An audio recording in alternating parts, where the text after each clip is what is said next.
Yes, I am standing on my new front roof. I didn't actually get to show you guys, but this was completed last week. I didn't have an opportunity, so I said, as an intro, I'm gonna show off my new roof. You can see I went for these grey tiles as opposed to that style here. And I think that these look a lot more modern. But yeah, looking nice, looking fresh, looking clean. Now, I'm going to take you through what the rest of the property is looking like at day 18. So stay tuned. And we are standing in the new loft space, this one bed ensuite loft space. And I must say, I am so happy. 18 days in and we've already boarded this place up and we are due to start plastering on Monday. Couple hiccups, which I'm going to explain, what we went through this week. But I quite like the fact that we've had hiccups because I'm learning so much and it's not really costing me anything. But just being a part of this process allows me to be able to, moving forward, understand which parts do I need to make sure that we're double checking and cross checking.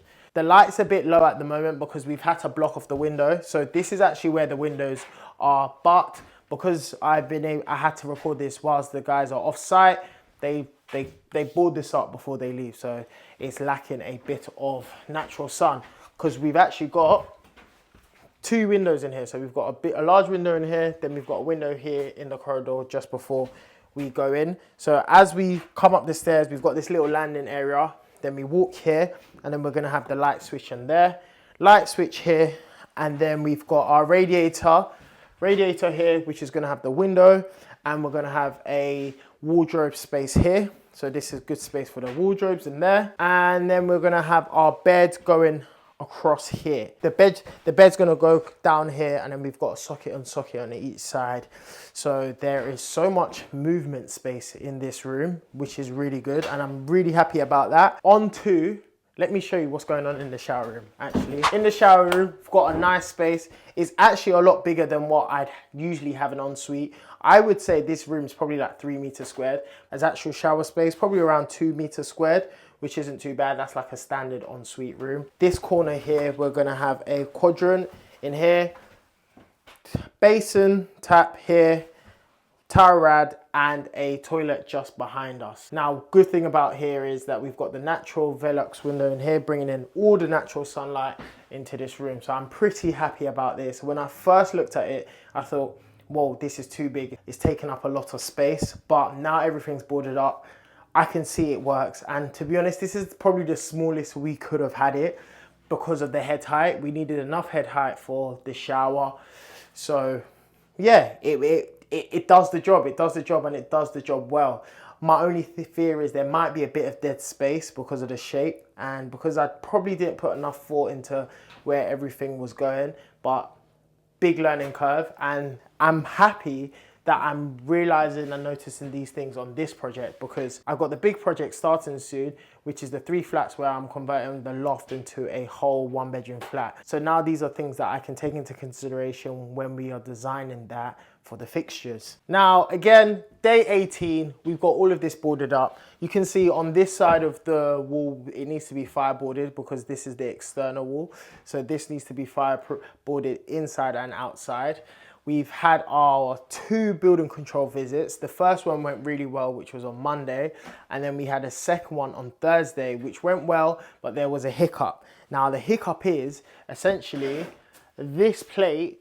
This is the steel post. Now this steel post supports the ridge beam. Now basically it wasn't connected properly to the ridge beam.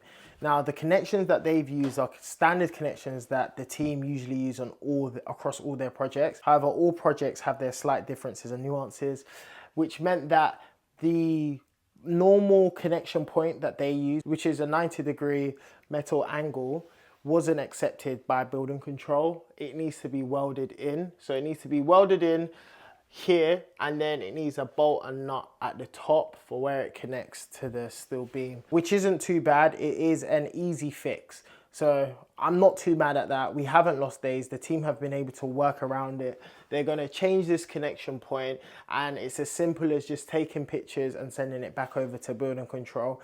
And he said he's happy to just come back one more time. So we've basically got the go ahead to board everything else up. He was happy with the insulation, happy with the underfloor insulation and the boarding up, which means we can keep the momentum going. Now, finished with this room, let's head back downstairs. Into this room, nothing much has changed. It's literally just been used as our warehouse. We've got our windows in here, our rads in here, and all the second fixes for our, I don't even know what this is. Actually, no, this is our kitchen. This is just the site warehouse at the moment. Nothing in there, nothing too special. Again, in here, nothing special. That's all our fire doors. Kitchen's finally been ripped out in here. After ripping it out, it's not looking good. All of this wall needs to be bonded. It needs to be bonded, and this kitchen needs to go in as soon as possible because I've actually got a valuation next week, Friday.